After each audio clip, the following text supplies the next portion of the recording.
There's not many happy memories growing up, and that's just kind of like a fraction of some of the abuse that was endured, I suppose, as a child. And it continued through to adulthood as well, to be fair. Overnight, my whole world changed.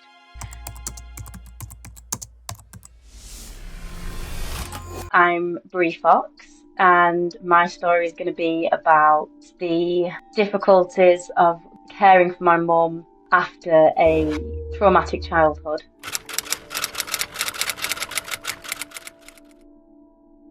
As far back as I can remember, there's always been some sort of physical or emotional sort of trauma, abuse. Not neglect in the sense that we were fed, watered, things like that, we had clothes and whatnot. It was more around the emotional and physical abuse.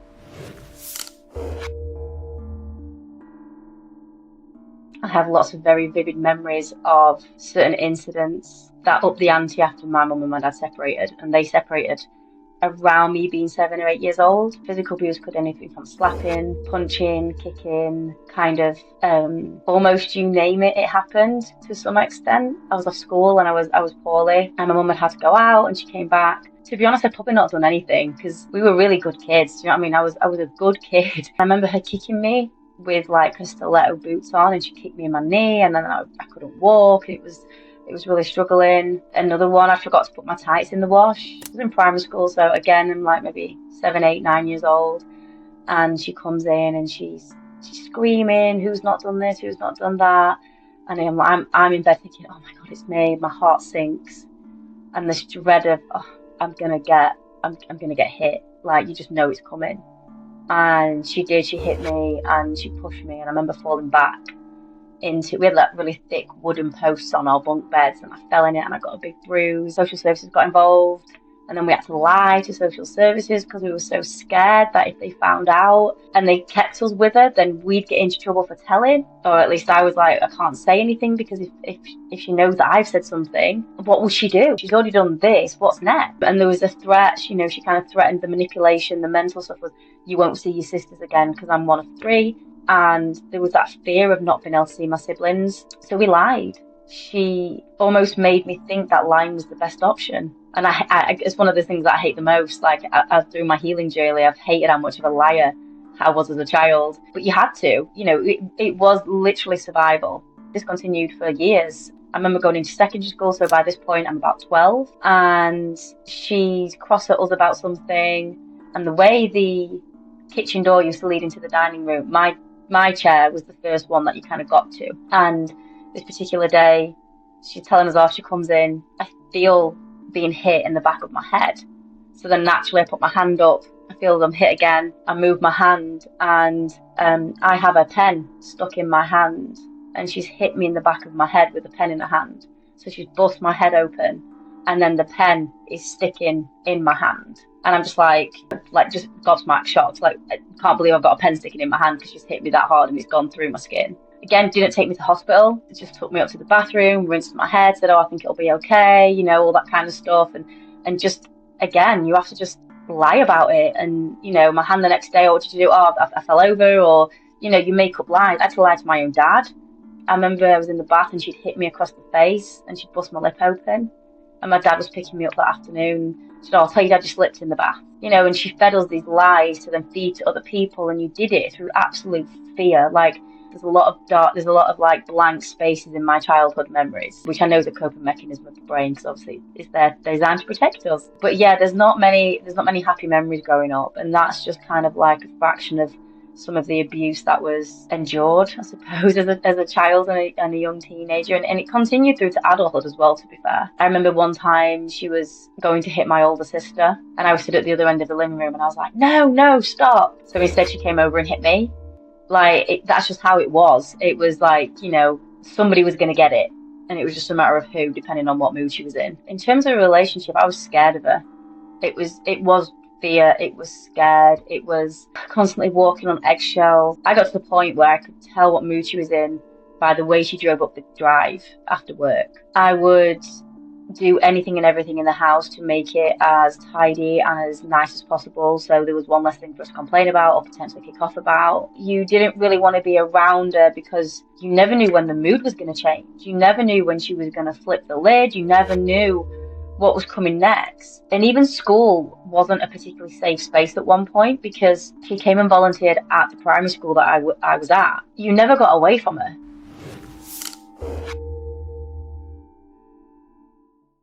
I loved being at school and I dreaded coming home.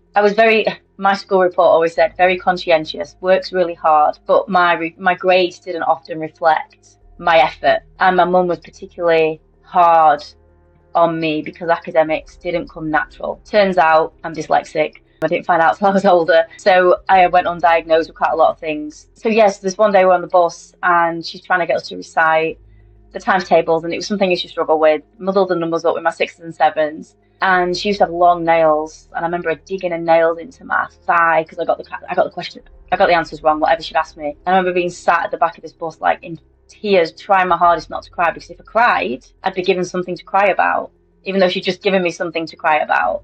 It was that constant threat, and I think that's probably one of the more strong words. Like, we lived in a constant state of fear and threat of the next thing coming, and it could come from anywhere. It could literally come from anywhere. I engaged in every single after school activity club that I could, just so I didn't have to go home.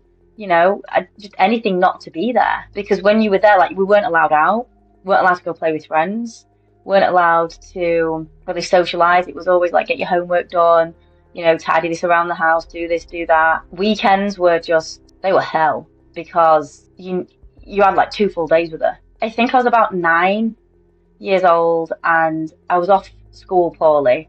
And I remember really not wanting to be off school because I hated being at home. I was that kid who I'd be throwing up and be like, no, I'm fine, I can go in. And obviously we're not allowed to. So I was off school this day, not well. And my mum had gone into town with my auntie to go and do like some shopping, food shopping or whatever. And she came back.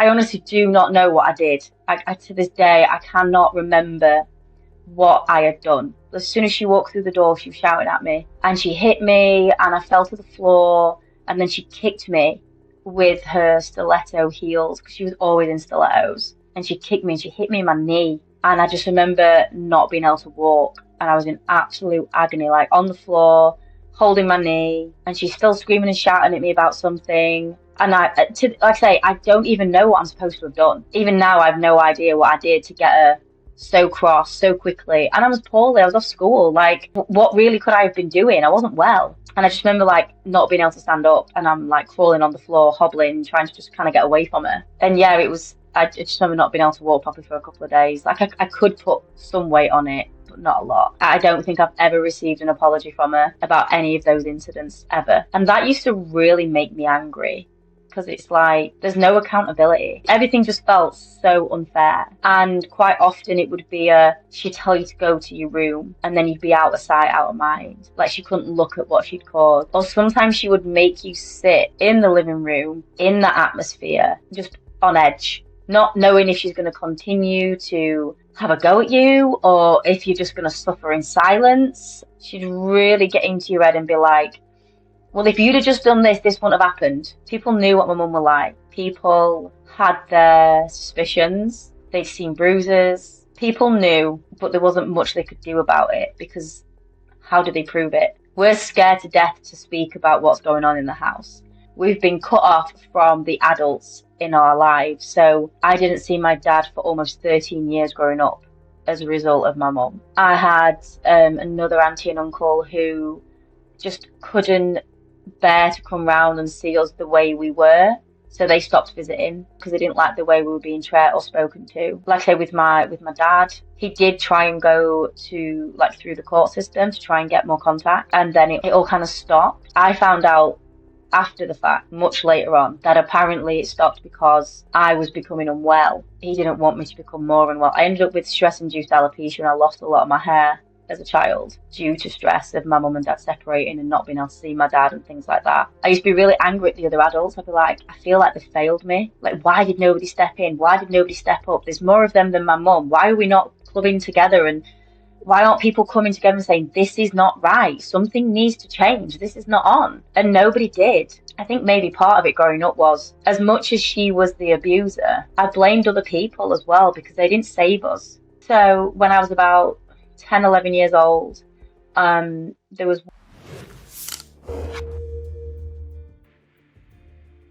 one evening I'd not put my tights in the wash, like my school uniform tights, and my mum was doing the washing, and I remember her shouting, "Who's not put there?" and swore like tights in the wash. And I'm thinking, I'm laid in bed on the top bunk, and then I'm like, oh no, it's me. I know I just stuck them back in my drawer.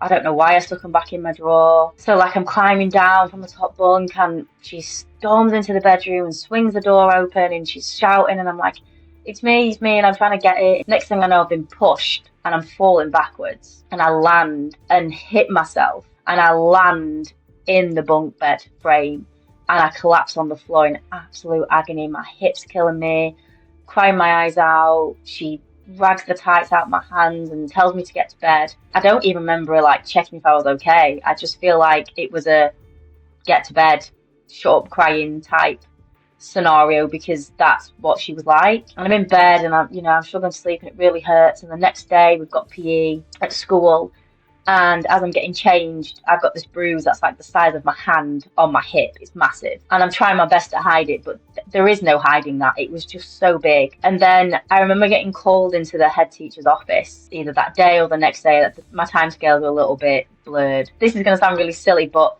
my mum used to like me being pristine in uniform, perfect child, all this kind of stuff. And I used to sneak my tracky bottoms to school. And I used to put my tracky bottoms under my skirt, take my skirt off, because I didn't want to wear a school skirt. I wanted to be in my tracksuit bottoms like my friends. And I get called into the head teacher's office, and I'm in these tracky bottoms with my tie and t-shirt and whatnot. And I think, oh my God. And then I see a police officer walk in, and the dread, oh my God, the absolute dread and fear that hits me. And I'm sat in the head teacher's office, and they're like, Bree, someone spotted a bruise on your hip, like, where's it come from? And I panic, and I'm like, I don't know what to say, like, I can't think of a lie quick enough. I'm like, oh, I fell and I banged it on the bunk bed. So like I kind of told the truth, but I had to tell a half truth. Do you know what I mean? Because I'm not a very good liar, but I am a very good liar. Like it's weird. So anyway, I've lied about this thing, and I'm panicking all the while, because in the back of my head I'm thinking, if my mum comes into school now and sees me in these tracksuit bottoms, I'm going to get a good hiding when I get home, because I'm not in my full uniform. And that was my biggest fear at the time. Like, if she sees me, because what I used to do is I'd walk home and I'd put my skirt on, shimmy my trackies off, put them back in my bag, so she thought I'd been in my uniform all day. But I had no option to, for me. And then, like I say, from that, social services got involved. I remember my dad turning up to the house and being like, what's going on? And again, it was just like, oh, I fell. I had to lie to my dad. Social services came round and she spoke to us. I remember this older lady, but I think my mum was in the room. And I went, oh, she sometimes like hits the back of her hand. Or like, I remember literally doing that motion with my hand and slapping the back of it. And she's like, all right, okay. But by this point, mum had said to us, they might take you away from me. You might not see your sisters again. And again, it was just that fear. It was the unknown. I'm 10 years old. I just don't want to be separated from my family. Like, where would I go? I don't see my dad. There's no other adults. Like, where would we go? Who would look after us? And also, the biggest fear was that if I actually sat down and told them everything that had happened up to that point, physically and emotionally, and they still put us back into the family home as we'll give your mum some support, her knowing that we'd told on her, and we told the truth. I couldn't comprehend at 10 years old what the consequences of that would be. I remember I was like 19 and she tried to push me down the stairs after a fallout. That's just how she was. She was very good at making you think that you were the problem. And she'd guilt trip you into things. There was an incident when I was about 19 years old. My then boyfriend didn't like the way she spoke to me, and rightly so, obviously. And I just said, look, he doesn't want to come in because he doesn't really like the way you are. I was really honest. It was scary to say it to her, even at 19. And she was like, well, he's not welcome in this house. And she like lost her head and she's shouting and all this kind of stuff. So anyway, I leave. And then, I don't know, a few days later, we've gone back to mine. He's come in and she's started this argument with him. And she was like, I think me and you need a word. So my then boyfriend goes downstairs and he's like, no, just leave it. I'll speak to your mum. So I'm like, absolutely bricking it. I'm like, oh my God, what is this going to end up in? Like, I've never been in this situation before. I know what she can be like. I just didn't want it to get physical. There's two sentences that I said, and I don't know what order they're said in. One of them was from my mum, and it was, if you think you're going to come between me and Bree, you can think again. And that's not a threat, it's a promise. And he said something along the lines of, you've already lost 2 daughters, you're going to lose a third if you carry on. And I remember just thinking, oh my God, he's poked the bear. Like, this is just gonna end in, I don't even know what. So anyway, she kicks him out and he goes and sits in his car. And then she comes for me and she's having a go at me and she's screaming at me and she's shouting at me. I just remember being really angry and really scared. She's coming after me. I'm on the stairs. I'm coming upstairs. She's running after me. She's having a go. She's trying to grab hold of me. So I jump onto my bed. It's a tiny little box room and the bed's in front of the window. So my boyfriend can see everything through the window that's happening. I'm stood on the bed and I've got my hands like this in fists because she's got hold of my wrists and she's squeezing my wrists really, really tight. And she's like, what are you going to do? Hit me. Come on then, hit me. Then all of a sudden, she's like, get out my house. Get out my house. And I'm like, right. So I try and get out of the house and she grabs my jacket and she's like dragging me around and she's trying to push me down the stairs. And I remember jumping and like with 2 feet stamping and just letting out this almighty scream of frustration. And she was like, what are you screaming for? Look at you. And this is how she speaks. She'd get into your head. And then she was like, get out my house. And I was like, don't effing touch me. So this is December time. She's kicked me out with no shoes on my feet in the middle of December. Wouldn't let me take my work badge, wouldn't let me pick up any of my items of clothing or anything, and she just kicked me out at 19 years old. So my mum had gone to work the next day.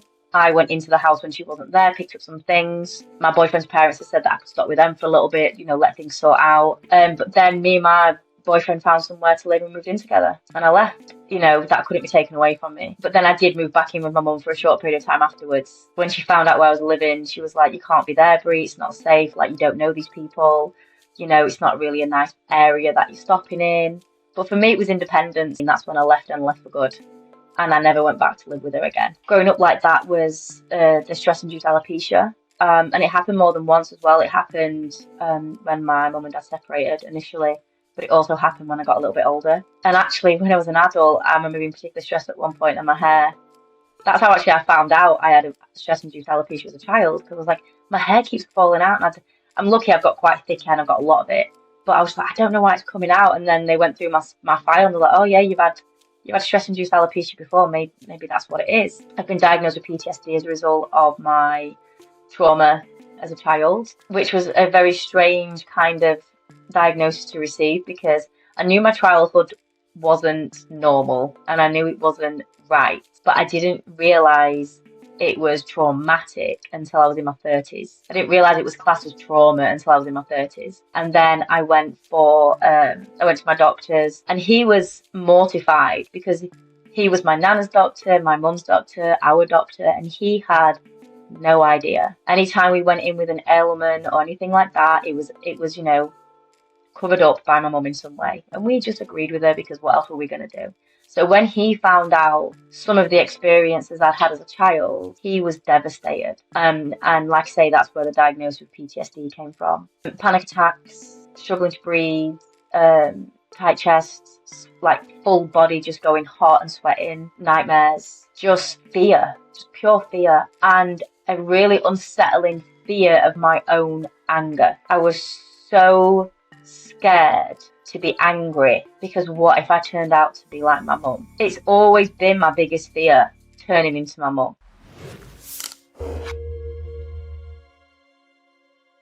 I tried to go non-contact with mum several times throughout my adult life. So after she kicked me out, I tried to reconcile with her and she wouldn't apologise, so then I went quite a long time without speaking to her. I even got married abroad so that I didn't have to have her at my wedding, because the thought of her being present at the wedding with everybody else was just unfathomable. We were actually in one of those cycles a couple of years ago, and we'd not spoken in 7 months, nearly 8 months. At this point, I'd chosen not to speak to her again because of her behaviour and the way she'd been acting. I've had some counselling at this point, but she didn't deserve the title of a mum, and that made me angry. This one particular day, my phone lights up and it's her number. And I'm like, what's she ringing me for? And I was like, I didn't even want to answer it. But then I was like, no, why is she ringing me? We've not spoken in months. There's got to be a reason. And to be honest, I thought maybe it's my nana. So I picked up the phone, and actually it was an A&E nurse from the emergency ward locally to us, and my mum was in hospital. So organised childcare for the children, went over to the hospital to take me in.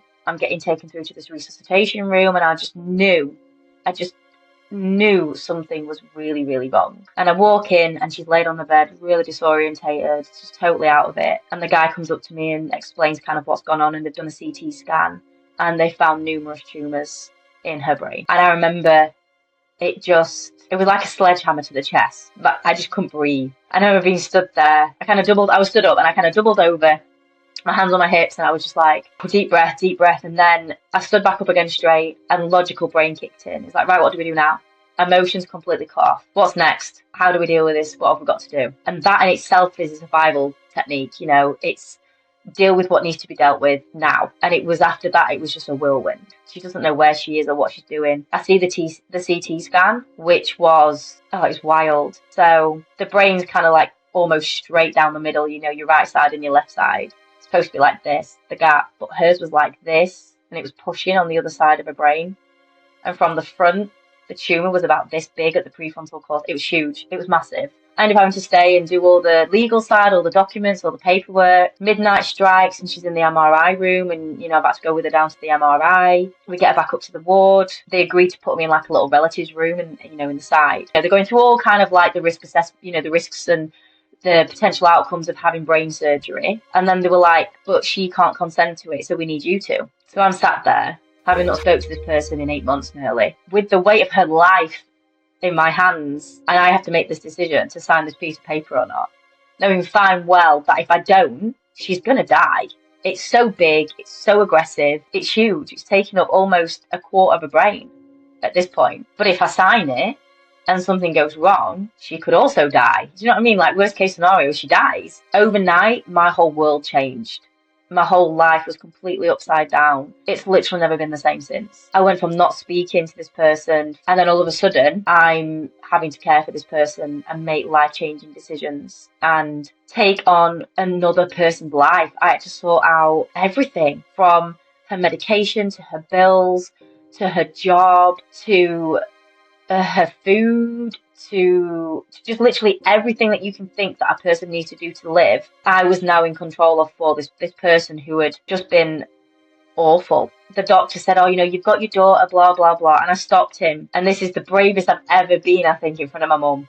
I said, with all due respect, we do not have a very good relationship. I said, I'm not trying to be horrible. I said, but up until 2 weeks ago, we weren't even speaking. And the doctor's like, oh, right.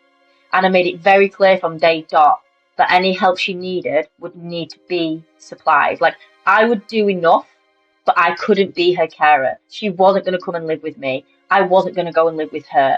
I wasn't going to be a full-time carer for this person because I didn't have the capacity. I'm a single parent of 3 children. And also, I needed to still try and stay emotionally detached from this woman. I'd gone through a lot to get to where I was at. And then I'm just dropped in the deep end because there's nobody else to do it.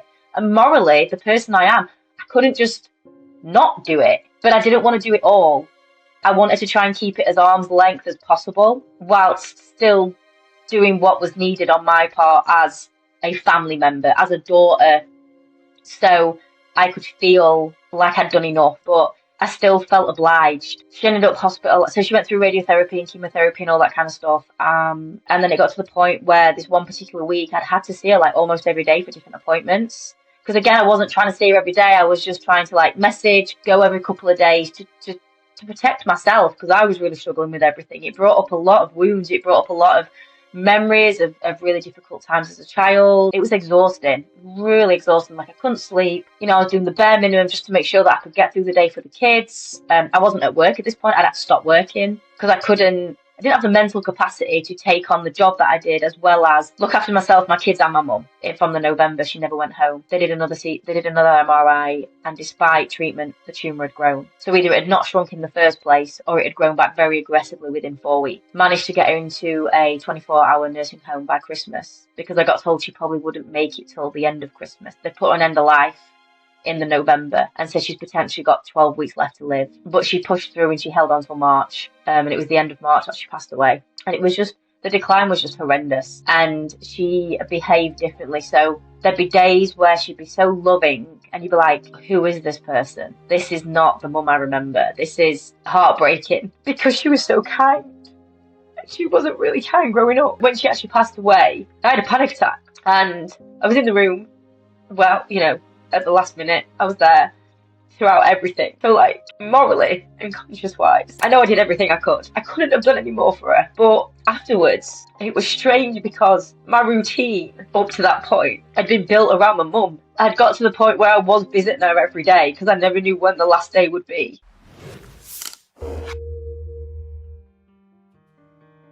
That said, there was a sense of relief because it was over. No more cycles to go through of speaking, not speaking, falling out, not falling out, being made to be guilt-tripped or shamed or whatever for not doing what she wanted to do in the way she wanted it to be done. The mental load has been alleviated in some way. I think I grieved at the time a little bit. I did do some different therapies, so I did some trauma therapy, which is very different to like your talking therapy and things like that. I've been very fortunate that I've managed to do this, they call it EMDR. It has been insanely powerful. It has been the best thing I think I've ever done for myself. I was the one that stuck around the longest out of the sisters. I gave them more chances than anybody. I endured more trauma and abuse than any of us. Like I say, maybe part of me chose to stay there or whatever, like, you know, but I also didn't feel like I had anywhere else to go. And now, having gone through everything that she did with all the treatment and just looking after her and the care and everything, my conscience is clear. I really couldn't have done anything more for her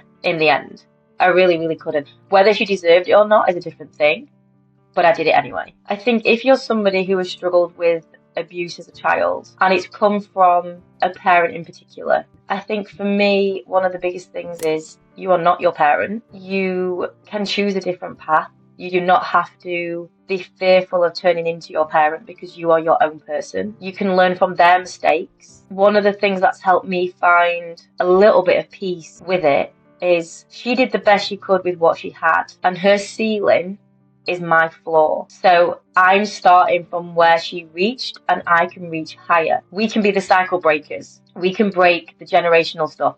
I have got empathy for my mum because I know her experiences weren't particularly great either. So she did the best she could with what she had, and I can do better. And I can break and I can stop the abusive cycles that must have run through my family before me. But I also have to accept that the fact my children can trigger me and they can push back and they will find their own boundaries means that I'm a safe person, and I have become the adult that I never had in my life for myself and for my children.